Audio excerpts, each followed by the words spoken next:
Nah, tentang nasab Wali Songo kenapa berpindah-pindah? Yang minda-minda itu bukan kita, Baklawi yang minda-minda nasab Wali Songo dalam kitab mereka. Ya. Tahun 1960 Salim bin Jindan menulis kitab bahwa tentang Syekh Khalil Bangkalan. Saya melihat sendiri manuskripnya dari cucu Syekh Khalil Bangkalan. Tulisannya tulisan Salim bin Jindan. Dia mengurut silsilahnya Syekh Khalil Bangkalan ke Wali Songo, kemudian ke Baklawi. Sementara manuskrip Nusantara yang telah diteliti oleh Profesor Dr. Husein Jayadiningrat tahun 1919, dari berbagai manuskrip yang ada, tidak ada itu Wali Songo keturunan Baklawi. Silahkan bukunya Profesor Dr. Husein Jayadiningrat masih ada di Tokopedia. Namanya itu Kritik Sejarah Banten. Kritik Sejarah Banten karya Profesor Dr. Husein Jayadiningrat. Itu dia meneliti berbagai macam manuskrip yang ada dari Wali Songo pada tahun 1919, kemudian dijadikan desertasi di Den Haag, Belanda. Kemudian kita bisa baca terjemahnya hari ini dari bahasa Belanda. Tidak ada satupun dari 11 riwayat keturunan jalur Wali Songo yang ada dicatat oleh Profesor Dr. Husein Jayadiningrat dari manuskrip-manuskrip tua yang ada di Nusantara yang jalur Baklawi. Jadi tahun 1919 saja tidak ada jalur Wali Songo ke Baklawi. Ya. Lalu pada zaman tahun 1960 baru ada manuskripnya dari tulisan Salim bin Jindan Baklawi. Ini dari Habaib. Nah, dikatakan ada manuskrip Negara Kertabumi di Cirebon 1690 abad 7, abad 17 berarti.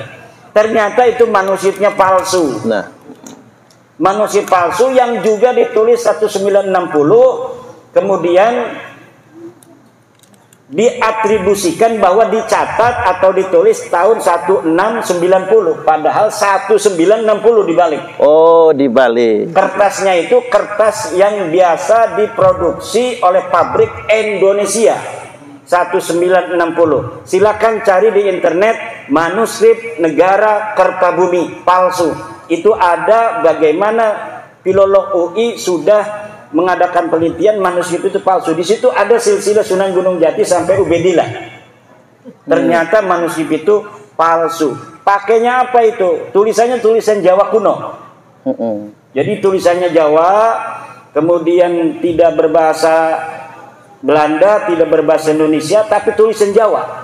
Tapi ditulisnya 1960. Di sana ada nasab Wali Songo, terutama Sunan Gunung Jati sampai ke Ubedillah. Ternyata manuskrip ini adalah manuskrip palsu. Satu lagi manuskrip itu cerita Purwaka Caruban Nagari. Purwaka Caruban Nagari itu yang juga ada silsilah ke Baklawi itu sama manuskrip Belanda. Manuskrip pada zaman Belanda yang ditengarai bahwa manuskrip itu adalah manuskrip sengaja untuk memutarbalikan sejarah Indonesia. Jadi manuskrip-manuskrip kolonial, manuskrip-manuskrip palsu untuk memotong sejarah Wali Songo dan bangsa Indonesia hari ini. Kenapa? Karena Belanda itu, bapak-bapak, ibu-ibu, mempunyai sebuah kepentingan agar bangsa Indonesia ini jangan bersatu di masa depan.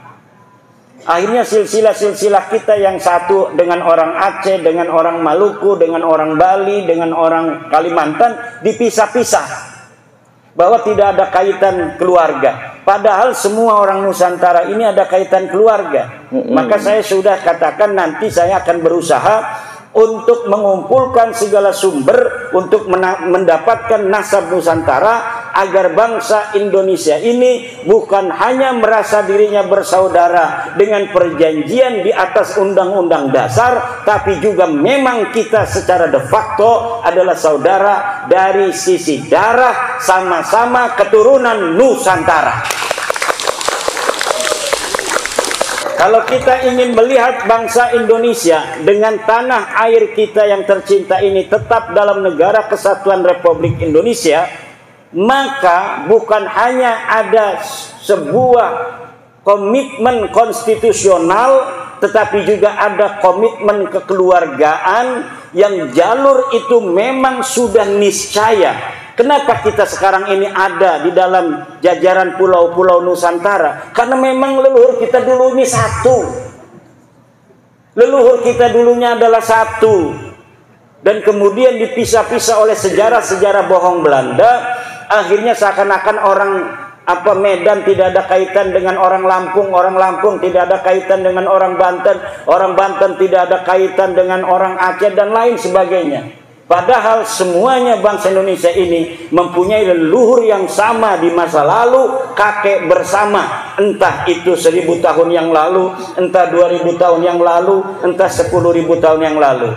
Nilai-nilai persaudaraan yang hari ini bisa dilihat dari haplogrup O, yang merupakan jalur lurus laki-laki Indonesia, Malaysia, Thailand, itu nanti secara ilmu DNA akan dicari family matchingnya, secara ilmu nasab juga akan dicari family matchingnya. Kita ini sampai mana nasabnya, agar kita ini jati diri kita sebagai bangsa Indonesia tidak bisa lagi diutak-atik oleh orang asing. Akhirnya nilai-nilai persatuan kita untuk bersatu, betul-betul kita akan menjaga tanah air ini dengan segenap kemampuan yang kita punya untuk menjaga warisan tanah leluhur kita, yaitu tanah Nusantara ini. Kemudian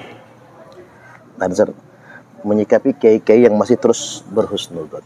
Bagaimana menyikapi kiai-kiai masih husnudzon? Ya, husnudzon itu sudah saya katakan, la ibrata bidzannil bayyini khata'u, tidak boleh dijadikan pegangan husnudzon kalau sesuatu itu sudah nyata salah.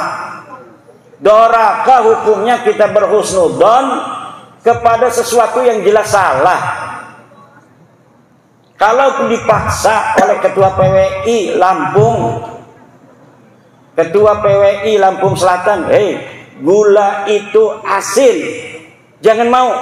Wong kita sudah merasakan gula itu manis, kok Kiai Parman memaksa kita ngomong gula itu asin? Gak bisa. Kita harus itu sesuai dengan keyakinan kita. Kata Rasulullah, walau aftakal muftun, walau aftal muftun yang sering di roasting orang itu, mereka tidak sadar sedang merosting Nabi Muhammad. Karena kalimat walau aftal muftun itu adalah kalimat dari baginda Nabi besar Muhammad sallallahu alaihi wasallam.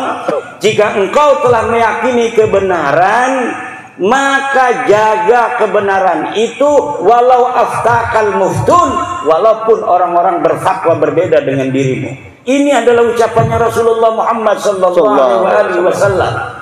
Tetapi di roasting katanya Kiai Imad itu tidak akan menerima apapun dalil yang dibawa oleh ulama sedunia, karena dia sudah mengatakan walau aftal muftun.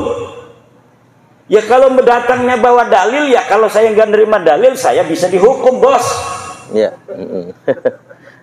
Kalau kita ngomong sembarangan gak ada dalil, kita ini bicara hoak. Kalau hoak itu bisa kena pasal. Sekarang mana dalilnya yang mengatakan Ba'lawi itu turun Nabi? Ayo kita adu dalilnya. Kalau tidak berarti Anda yang menyebarkan hoaks selama ini. Tapi kenapa Kiai Suparman belum melaporkan orang yang nyebarin hoaks? Enggak tahu, tanya sama Kiai Suparman. Kalau saya sibuk ngajar ngaji, nggak bisa lapor-lapor kemana-mana. Kalau disomasi numpuk saya banyak itu somasi. Saya biarkan aja, kapan mereka mau melaporkan, ayo kita diskusi di pengadilan. Cocok. Kita diskusi di pengadilan itu enak, Pak. Saya lihat itu kalau pengadilan itu hakim memberikan keluasan kepada orang-orang untuk bicara apa adanya sesuai fakta yang dimiliki. Kemudian kalau perlu untuk hadap-hadapkan, di muqabalah dihadapkan. Mana dalilnya kamu? Coba lihat, kata hakimnya. Coba ini lihat, ini palsu Pak Hakim, kata saya. Kan nanti gampang saya ngomongnya. Tuh lihat Pak Hakim, kertasnya aja begitu. Katanya tahun 600 Hijriah. Ini kertasnya ada garis-garisnya Pak Hakim. Coba lihat tuh. Garis-garis begini, ini pabrik Indonesia tahun 1960 Pak Hakim. Bener ini kimat nih. Ini yang bener. Itu nanti begitu.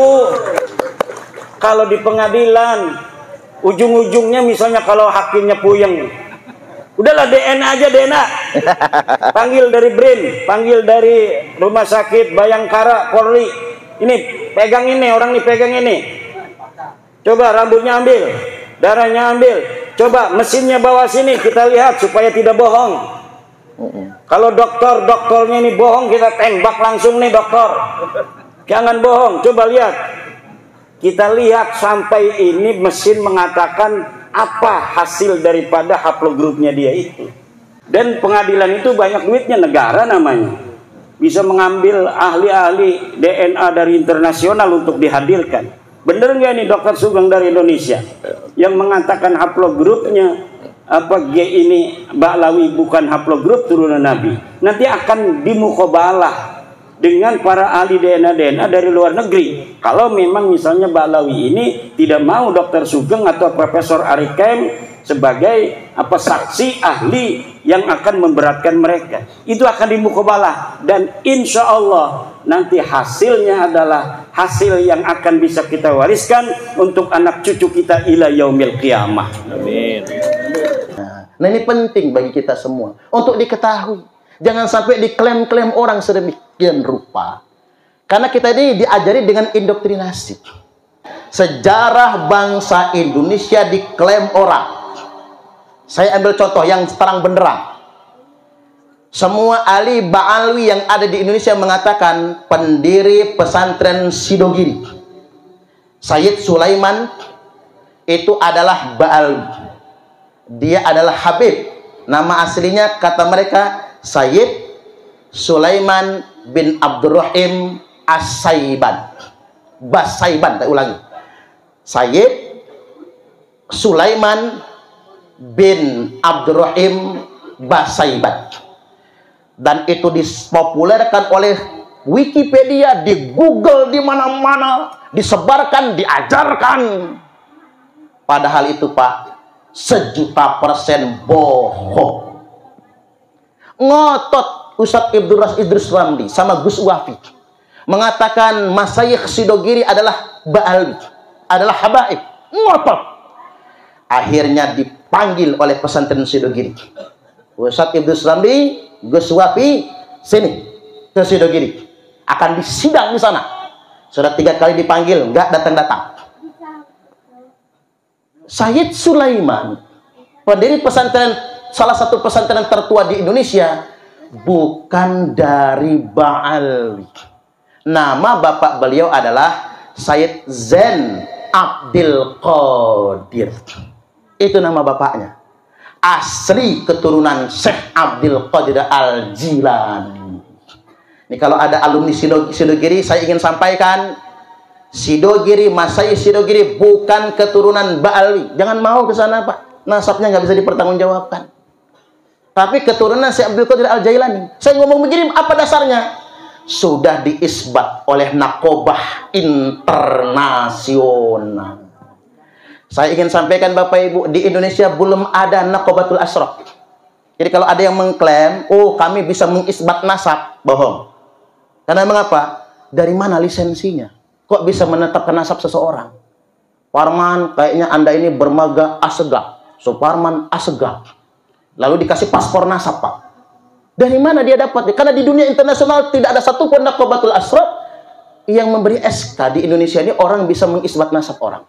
Nah, Sidogiri kemana? Langsung ke Maroko, karena kerajaan Maroko itu Sayyid semua Pak. Langsung ke Maroko, dites DNA, DNA-nya J1 semua. Maka ditetapkan di Maroko, Masyayikh Sidogiri beserta seluruh keturunannya adalah dzurriyyat Nabi. Dari keturunan Syekh Abdul Qadir Al-Jilani berarti Al-Hasani. Dan ingin saya sampaikan Bapak Ibu, keturunan Nabi tidak bermarga. Keturunan Nabi itu cuma 2. Kalau nggak Al-Hasani, Al-Husaini. Cuma 2. Nah ini penting sebagai ilmu. Saya ulangi lagi. Dengar bangsa Indonesia. Pesantren Sidogiri diklaim sebagai Ba'alwi. Padahal pesantren Sidogiri sudah isbat ke Maroko. Mereka bukan Ba'alwi. Tapi keturunan Tuan Syekh Abdul Qadir Al-Jilani. Berarti zuriat Nabi dari kalangan Al-Hasani. Kemudian yang berikutnya. Pondok pesantren Al-Kahfi Somlangu, Kebumen. itu adalah keturunan Syekh Abdul Qadir Al-Jilani. Pesantren Al-Kahfi Kebumen itu Bapak Ibu, pesantren tertua se-Asia Tenggara. Itu Kebumen. Karena pendirinya siapa? Syekh Abdul Kahfi, Sayyid Abdul Kahfi Somblang. Dan sudah mendapatkan itsbat nasab sebagai dzurriyyat Nabi. Dan di PWI Laskar Sabilillah Provinsi Lampung ada yang sudah gabung, namanya Afan. Sekarang dia sedang thariqahan sama Kiai Tahrir. Saya hadirkan dia di sini. Itu Pak Sayyid Afan dipanggil Sayyid nggak mau. Maunya dipanggil Gus aja lah, nggak apa-apa. Sama saya cium tangan loh, Pak. Saya ini kan bukan Sayyid, bukan Sarif. Cungur aja proporsional ya, Pak. Nggak mancung. Tapi dia yang cungurnya mancung, jelas-jelas keturunan Somlangu. Syekh Abdul Kahfi, Sayyid Abdul Kahfi, nggak mau ngaku dzurriyyat Nabi. Dan sama kita sopan, Pak. Karena mengapa? Beliau menghormati orang berilmu. Imam Hanafi, Imam Malik, Imam Syafi'i, Imam Hambali, tidak ada satupun yang Sayyid. Beliau yang berempat itu Pak, ahwal semua kayak kita. Orang biasa. Mereka bukan dzurriyyat Nabi. Tapi mengapa dihormati? Karena ilmu. Jadi jangan merasa kemudian lebih mulia daripada orang lain. Gara-gara hanya alasan nasab. Tidak boleh itu semua terjadi di antara kita semua. Duduk sama rata, berdiri tanpa raja. Duduk sama rata, berdiri tanpa raja. Duduk sama rendah, berdiri sama tinggi. Yang membedakan kita illa bittaqwa. Yang membedakan kita semua adalah ketakwaan. Berikutnya lagi, Sunan Gunung Jati, Syekh Syarif Hidayatullah diklaim sebagai Ba'alwi. Abah dari Sunan Gunung Jati ya, Abah? Nah, Abah ini jelas. Abah beliau wajar ketika beliau memimpin thariqah, karena beliau adalah dzurriyyat Sunan Gunung Jati. Tinggal tes DNA aja, Bah. Mahal tuh, 8 juta. Sayang duitnya, Bah. Mending buat nyembelih kambing gitu ya. Sunan Gunung Jati itu diklaim Ba'alwi. Padahal Sunan Gunung Jati itu adalah putra Syarif Abdullah Umdatuddin.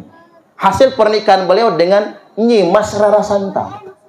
Nyimas Rara Santang adalah putri Prabu Siliwangi, yang kemudian masuk Islam bersama kakaknya Pangeran Cakrabuana. Lalu kemudian diperintahkan gurunya berangkat haji ke Mekah, lalu mukim beberapa saat. Di Mekah dinikah oleh Syarif Abdullah Umdatuddin. Lantas kemudian Syarif Abdullah Umdatuddin diangkat menjadi Sultan Mesir. Karena beliau diangkat menjadi Sultan Mesir, maka Nyimas Rara Santang diubah namanya menjadi Syarifah Mudaim. Ketika mukim di Mekah, lahirlah Syarif Hidayatullah. Setelah anak ini menjadi besar dan dewasa, diperintahkan pulang ke tanah air. Lantas kemudian oleh pamannya diberikan Cirebon untuk mendirikan Kesultanan Cirebon, dan beliau adalah sultan pertama. Dan putra beliau yang paling tua, laki-laki ya, putra laki-laki ya, kalau putra laki-laki, putri mah perempuan ya. Putra beliau tertua adalah Sultan Maulana Hasanuddin, yang beliau kemudian menyerang kerajaan Sunda, dapatlah Banten, maka didirikan Kesultanan Banten dengan Sultan pertama Maulana Hasanuddin. Lantas kemudian Syarif Hidayatullah, beliau dapat petunjuk dalam mimpi, ada cahaya dari langit.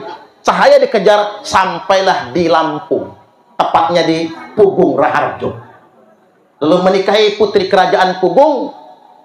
Beliau ingin menikahi putri tertua, tapi nggak dikasih.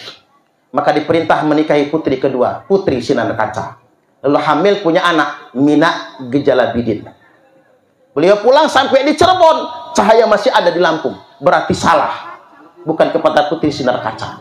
Maka beliau balik lagi ke Lampung, maka Raja Pugung memberikan putri tertua, Putri Sinar Alam. Lalu hamil, setelah dicerai ya tentunya, karena tidak boleh dua saudara perempuan dikumpulkan dalam satu pernikahan. Jangankan kakak beradik, bibi sama ponakan aja tidak boleh dikumpulkan dalam satu pernikahan. Maka kemudian dicerai Putri Sinar Kaca, dinikah Putri Sinar Alam, hamil, pulang lagi ke Cirebon. Setelah pulang ke Cirebon, namanya pernikahan kerajaan. Putri Sinar Alam bukan selir Sunan Gunung Jati. Beliau istri resmi, Pak. Maka nggak boleh dibawa ke Cirebon sebagai selir, tapi tetap di kerajaan Pugung. Maka lahirlah Mina Gejalaratu.